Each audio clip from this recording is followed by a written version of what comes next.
G'day everyone, welcome back. Today we're going to get started on, or get back onto the BMW. So if you're new to the channel, my name's Tim. This big lump of steel is a rebranded BMW 6-cylinder, this one's actually a 3.6 litre turbo diesel to go into the boat.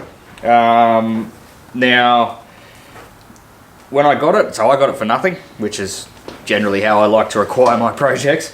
I got it for nothing, but it was seized solid. So there's a couple other episodes, I'll certainly link them and you can go back to the start and watch them. Essentially, I didn't know it was solid when I seized up when I got it, but we eventually pulled it all the way down, and I think it was number 6 piston, don't quote me, but anyway, it'll be in the other videos, was just completely locked into the ball. Proceeded to strip it all the way down, which I think is the last video we did on this. So she stripped down to a bare block, and I now have parts. So today's job is, it won't be running, promise you that. We need to get everything ready to go back together. Now, there is a lot of work that goes into building an engine, and just like doing any major job, generally speaking, it's all about the prep work. You know, body work, spray painting, you know, engine building, you know, machining, fabrication. It's all about the work you do to start with that leads to the better end result. I could physically screw this engine together in probably half a day, but it's going to take me probably 3 or 4 days to get everything cleaned, prepped, measured, pressure tested, checked all our clearances on our pistons, piston rings, everything. There's a lot of work that goes into it. So that's what we're starting with today, and makes it a little bit more complicated because this engine is fully marinized. So we have heat exchangers. So there's a heat exchanger that runs through the intake, there's a heat exchanger that runs through the exhaust, there's the heat exchanger itself that cools the engine coolant. So there's a lot of other systems that we have to go through, and we're going to pressure test them, strip them right down, clean them, because all this has to be done before it goes back together. Alright, but I will say before we get on to any of this, first thing, subscribe. Go hit the subscribe button, notifications. This is probably the main focus for the next few episodes, so if you're into that sort of thing, definitely turn it all on so you know when the episodes are coming. And then one other thing, this is is going to sound funny to anybody who watches it later, but this is a new episode for the channel. Now, I had a few comments on the last episode that went up, and I have addressed this previously, but I will again just so that everybody knows. If you see a video go up midweek, I put them up Wednesday for me here in Australia for Eastern Standard Time. I put them up on a Wednesday. If you see a video go up midweek, that is actually a re-upload from the original channel. So if you don't know, I operate 2 channels. There's this one for the boat, and then there's another one which I'll leave a link to if you're interested. It's called Harper's Shed. It's got heaps of other projects on it. You know, there's RX-7s, racing lawnmowers, quads, bikes, you know, all sorts of stuff over there. But originally the boat was over there. Now what I'm doing for this channel is I'm slowly bringing all those archive videos over, or not archive, just the older videos. So yeah, anyway, if you see an upload on a Wednesday or midweek, it'll be one that's come over from the other channel. I mean, by all means, watch them, obviously. I hope you do. It's probably a good way, if you are new to this channel, it's a good way to see how we got to where we are. And then anything that gets uploaded on a weekend will be a new video. Now there are 2 playlists as well. So one of them is, I'm pretty sure it's called Original Kiarra Videos or Original Kiarra Playlist. And then there's another one that's New Boat Videos. So if you want to see which ones are old, which ones are new, there's 2 playlists on the channel. I try and put them in the right ones, and anyway, we go from there. Right, now that's out of the way, let's actually get some work done. So first up, I think we might come through and we're going to get all our cylinders sorted. So I managed to procure, thanks Uncle Nev, 2 more liners. Now I only actually need 1, but I thought I'd get 2 just in case, and we're gonna hone them. Now I would like to use what's called a Christmas tree hone. Looks like a giant bunch of balls hanging off a dangly thing, but all I have is a 3-stone cylinder hone, and this one's almost brand new, so the stones are in really good nick. And we're going to chuck it up in the lathe, and I think I'm going to do them in the lathe. That way I can keep the hone square to the bores, and it should be a lot more controllable. Then we're going to come through, and we're going to buff all our pistons, clean them up, check all our ring gap clearances. Oh, sorry, not gap clearances. We're going to check our ring groove clearances, and go from there. I am also going to go through and do a static balance of the engine, because I don't know where the piston is, but anyway, that's what happened to the liner out of number 6. I had to actually oxy cut it so that I could get it apart, because I needed to get the conrod off. Now I'm replacing that piston because it died. I'm replacing it with another piston, and I'm going to have to go through and make sure that all my piston weights are the same now that I have changed it. So we'll go through and weigh them, I'll sort of show you why and how we adjust it if it is out, just so that everything stays within balance. And then we'll just move on from there. I don't know, I don't have a real plan, not a real order of things. We're just going to start with one and get to the end sometime. So here's our setup. Barrel. Now this is the crankshaft side, I suppose, so this is the top. Now I've set the saddle of the lathe up so that when I bring the tailstock forward with the hone stones in it, I can't actually run them. Make sure that's locked. I can't run them into the chuck, because if I didn't have that, as I push it forward, these stones could run into the chuck, and that would be bad. Just doesn't work that way. I've just got some light grade machine oil I'm going to use for some lubricant and see what it comes up like, and we're going to give it a go. It's all wholly and solely by hand. I don't know if I need to set something up so I don't come too far out, but let's see how we go.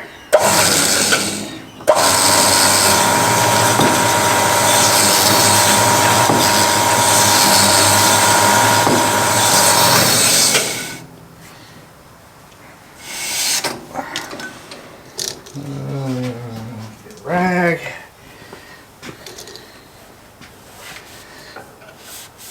Actually, realistically, I can take that out of there because it doesn't need to be there.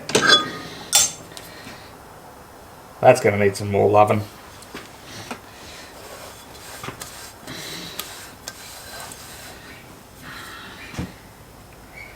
It is getting there, but it's certainly going to need some more time. These are a pretty fine stone too, so it's going to take me even longer, but I'm just going to work with it. So I'm not sure how much you'll be able to see, but you still need to knock some more off up the top. Midsection's not too bad. Anyway, we'll keep working. I might put you on time lapse because this is going to be a bloody long process.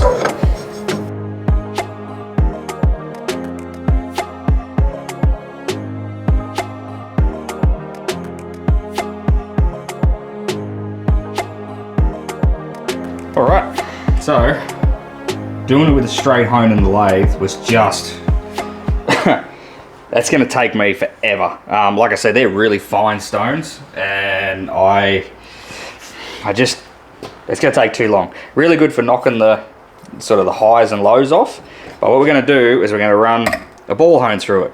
This was the other style I said. Normally there's a few more balls on there, but this one's had a fairly hard life by the look of it. But these are a lot more aggressive, and they're going to allow to get the better crosshatch in the bore, which is what helps bed the rings. So we're going to give this a whirl, and yeah, it'll work a lot better and a lot quicker.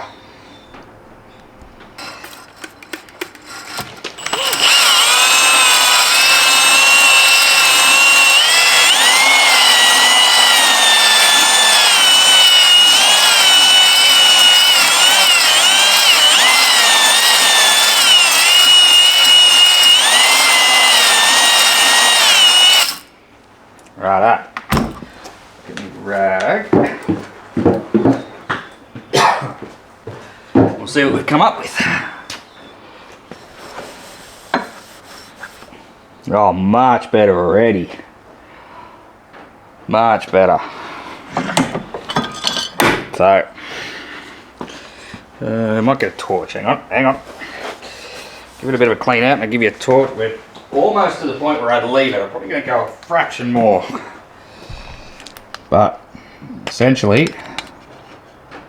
what you can sort of see down there, if it'll focus, is you can see the crisscross. Now that's called what's referred to as a crosshatch, and what you want is you want them to be roughly 45 to one another, and that's why we sort of move out the way we do. That is coming up nice. Let's go a little bit more. I'll get it to the point where I'm happy with it, and then I'll show you what it looks like. So, see if we can get this without blurring the camera out.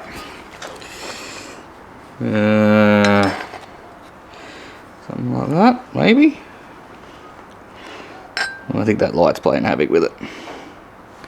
Oh, come on now. Just focus.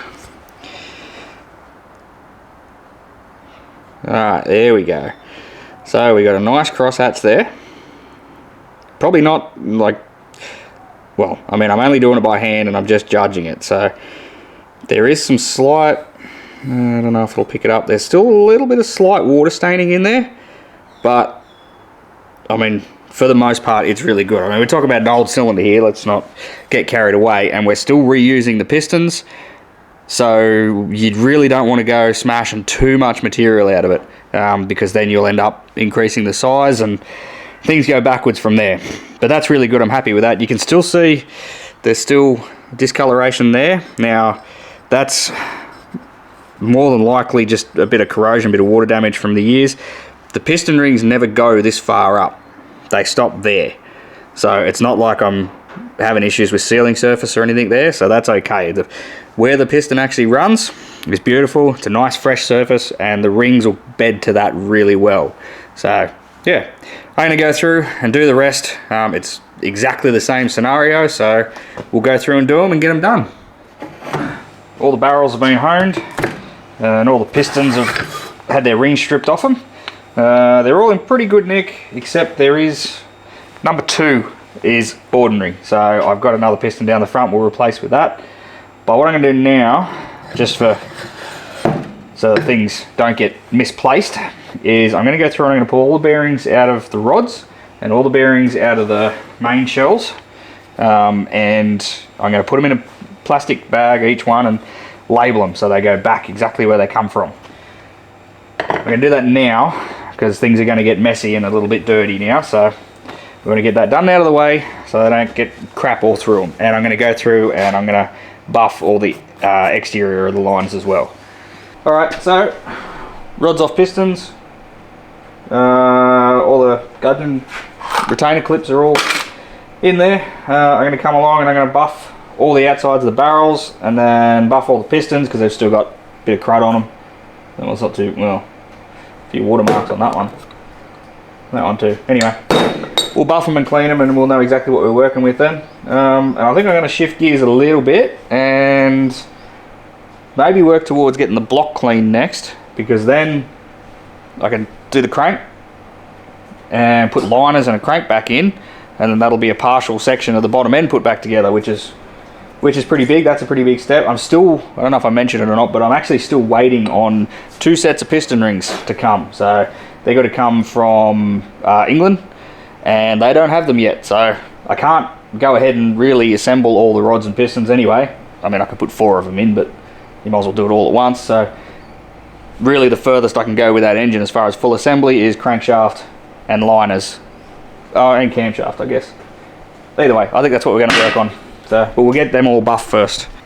So this is what was lurking under all the muck. We got a little bit of markage there, but really nothing. All of them have got,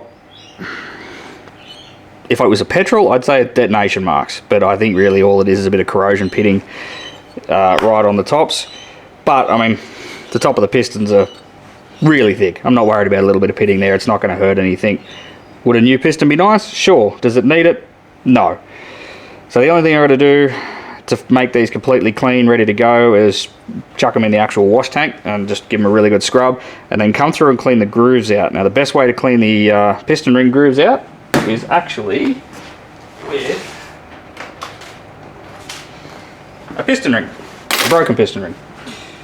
So you get a ring, make sure it's nice and clean, and then you can use the ring, because it's already the right size, try and get a square edge, to come in and just scrape all the carbon out, and it cleans them out really well.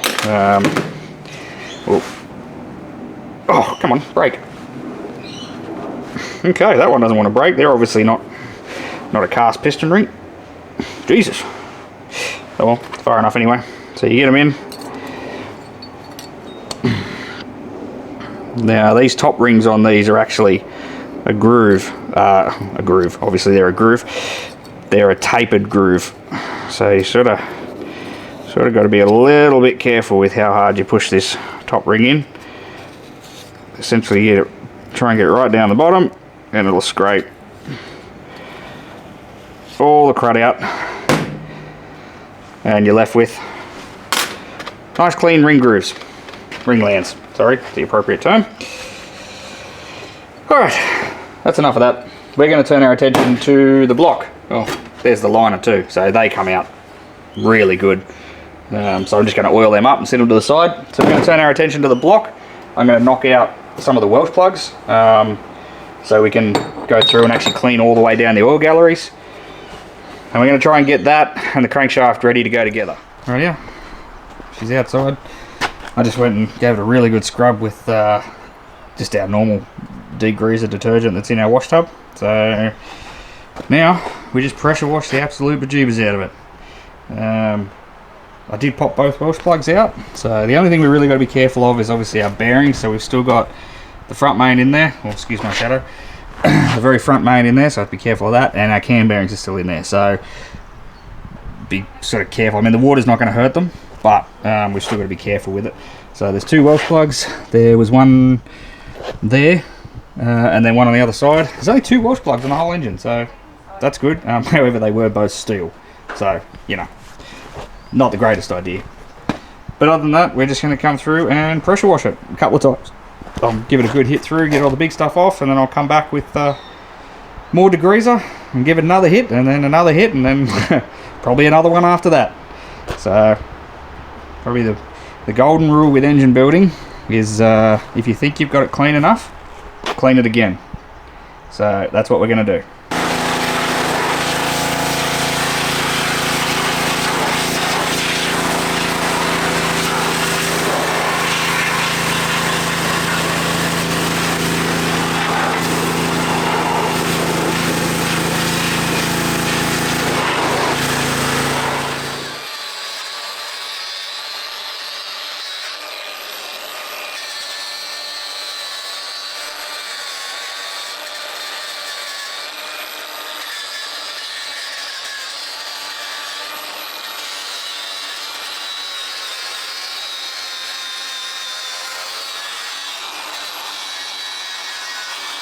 Back inside, I think I've washed it probably 3 times now, but like you saw, I went over it with the wire wheel as well. I did that just to try and pick up any of the big loose edges of the old paint that's on there.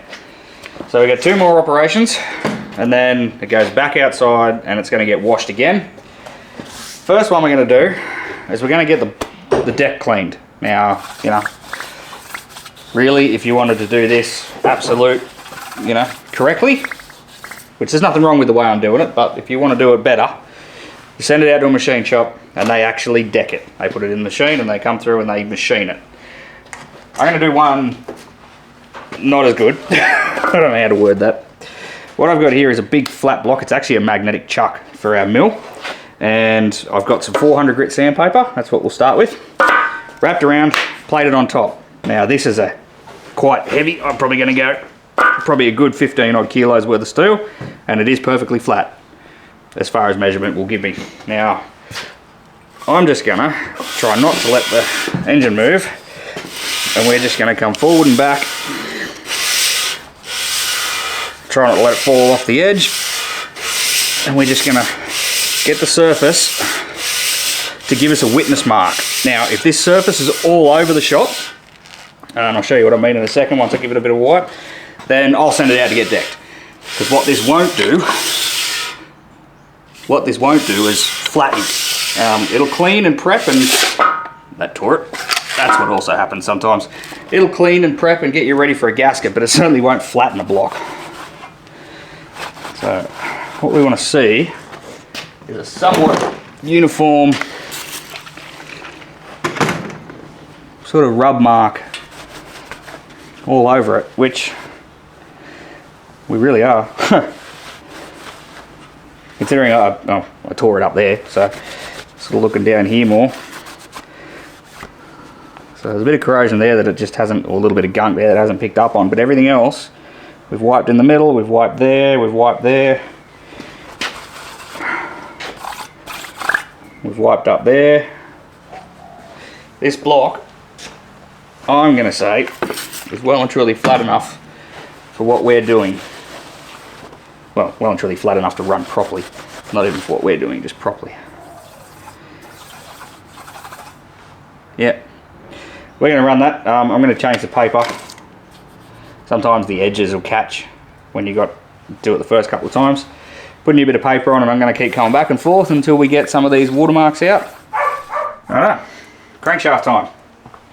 This is by far the biggest crankshaft I've had on this lathe, and it's the biggest crankshaft that's ever going to go on it, because tailstock's about to fall off the bed.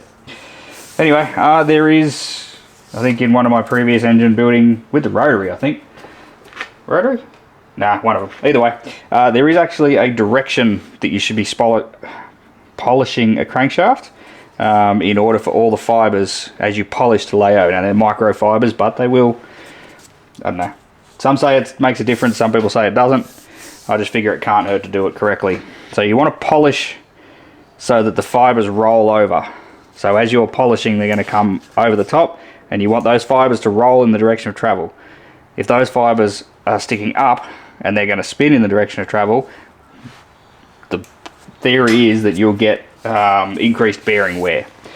So anyway, in this instance, that means we're going to spin this crankshaft backwards because I don't have a powered polishing belt. And we're just going to clean it. Now, the intention is not to really remove material as such. I just want to remove any little surface imperfections. You can see some of them, there's just a slight little discoloration. Just get them all back to nice shiny material.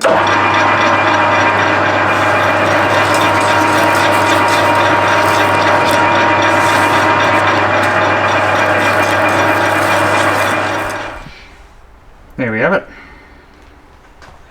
Not sure how much the difference will show up on camera, but you can sort of tell that there's no more sort of watermark, or not even watermarks, just witness marks on the journals where the bearings used to run. They're all uniform, same sort of colour.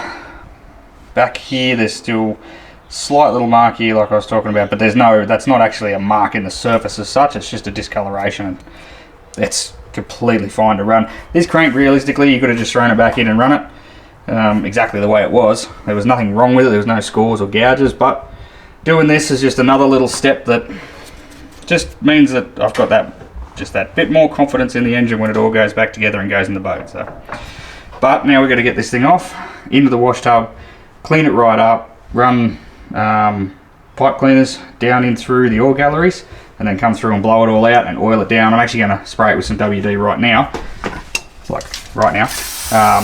so that it doesn't flash rust. I did the same with the block too, because cast iron especially, but also you know, cast steel parts like this, they will flash rust almost instantly if you don't put anything on them to keep the air off, especially like after you've given them a heavy degrease. So there's no oil or anything to protect the surface, and you know, we pressure wash that thing up so there's still water on it. Yeah, anyway, you just put something on it just to stop the surface flash rusting. Okay, so after quite a few hours in the wash tub, we've got nice cleany crank, micrometer, our doohickeys that hold the bearings on the mains, the main carriers. Pardon me. So you join us at the measuring stage. Now I did sort of go through and do some preliminaries already, and it's not great. So when I measure this sort of stuff with machining and measuring, I tend to work in imperial. Yes, I know, but for me it's a lot easier. It's sort of how I learned through my trade. The numbers are easier, basically, for me. So our main bearing OD, so this particular one here, number 5, which is what I've got here. I've got number 5 carrier plate. The bearing's in there and that's been torqued down. Now, our main bearing OD on the journal, 2 inches, 484 and 1/10. If we come over here to the book, we go main bearing, sorry, that's our clearance, main bearing outer diameter, and we got 248.1 basically. So we're, you know, not great there, if I'm being honest. Did I do that right? No, silly Billy. Look at that again. Sorry. Crank. I was going to say that seems way off. It is way off, but anyway, 2 inches, so 479 thou and 5/10. So we come across back to here where we were, and center. So we should be at 480 and 5/10. So we're almost a thou undersize, which is a fair bit. That's, you know, that's a bit. But we come back and we have a look at our other number here, which is our main bearing diameter, which is the internal diameter of the bearing. Where, like I said, 4841. Main bearing inner diameter on the center plate. So we're, you know, 4840. That's okay, that's not bad. But because the crank's undersized, it gives us a bearing clearance of 4 thou and 6/10, which, excuse the camera back and forth, our center bearing clearance should only be a maximum of 2 thou 8/10. Yeah, that's a lot. Oh, sorry, that's a fairly tight tolerance. Not unusual for a diesel, but it's pretty tight. Having nearly 5 thou bearing clearance is a lot. So what I'm going to do, I did that with micrometers and some telescopic gauges.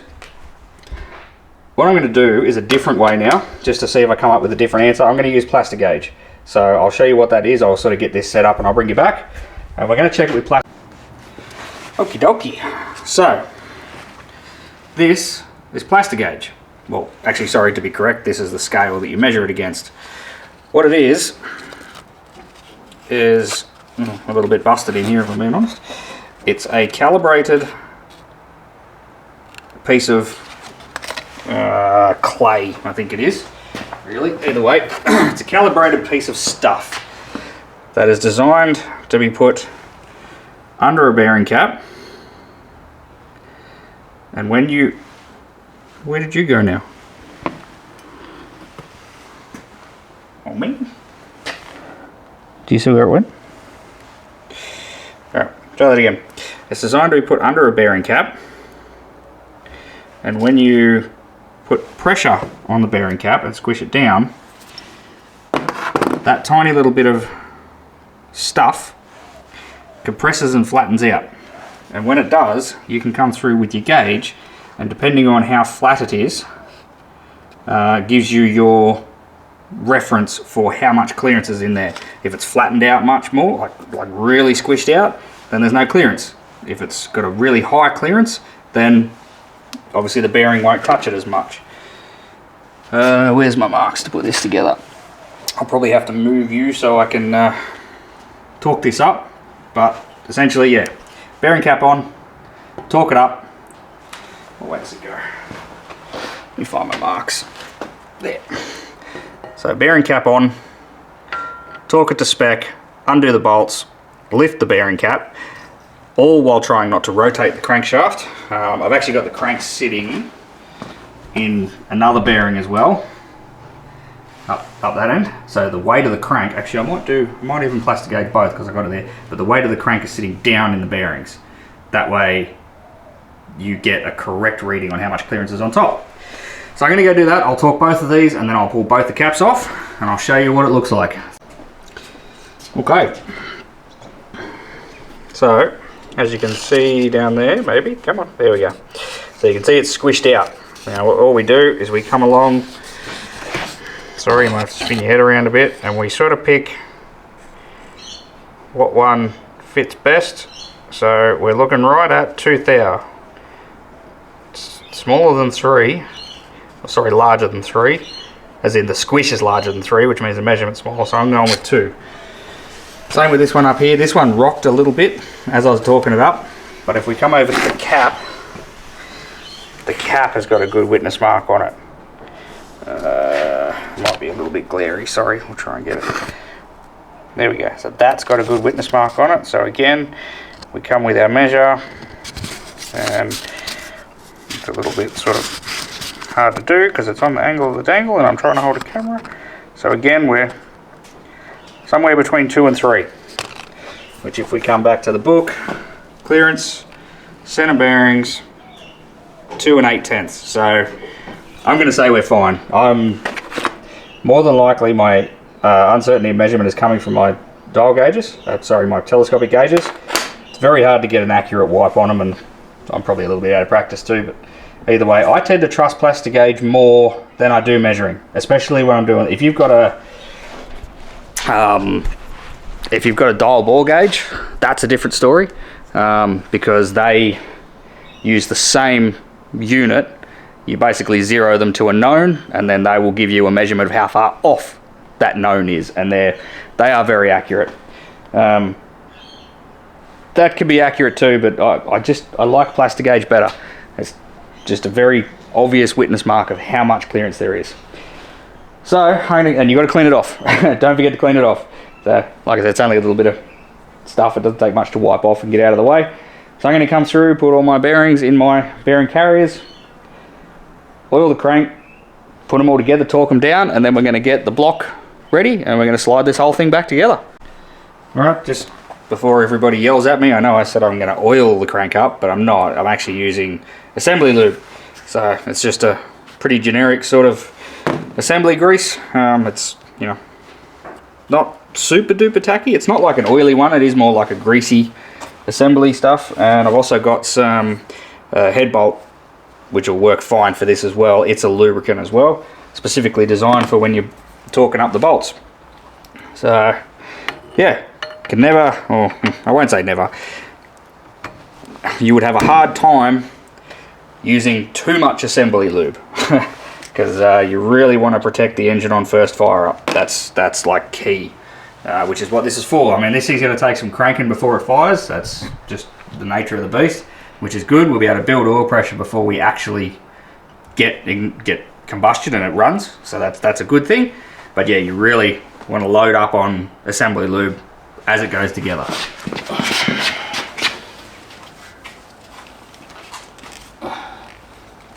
Just sit that right. Yep. You there? Yep. Just for a second. Yep.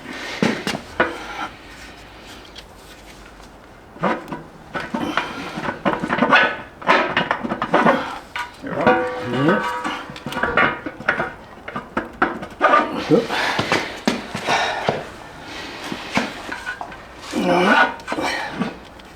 Drop, yep. I don't think I'll need this. No, you should be right, actually. Hang on. Alright, yep, you're about to drop. Hang on, don't move it. God, that's tunnelboard. Beautiful, isn't it? Well, one would hope. Good machining. One would hope. I'm going to be my own way here. Hang on. Now I need to do this. You can just rotate that up, the other way. Keep going. Whoop.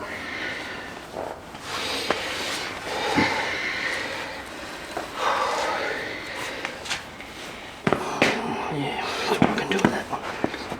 No.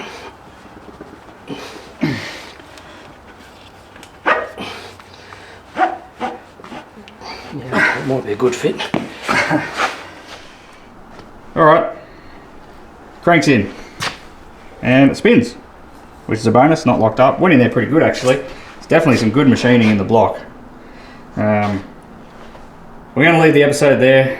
It's not well, the crank's in and the side pins are in, but this has got to come back off again. I didn't get a new O-ring. There's a big O-ring that runs around the perimeter of it. I didn't get one, and I'm going to have to go and try and source one, so which won't be hard. I'm just a little bit annoyed that I paid a lot of money for a full gasket and seal kit and it's missing an O-ring. But anyway, yeah, thanks for watching. Like I said, that's where we're going to leave it for this one. Next episode, hopefully I'll have the last 2 sets of piston rings. That would be really good, and we can get a lot further. It would be nice to actually get this thing more or less fully assembled in the next episode, and then we can actually try and run it. Probably not the next episode, maybe the one after. You know, I'm not going to commit myself too heavily. So, all right, well, thanks for watching, and if you haven't, subscribe, and we'll catch you on the next one.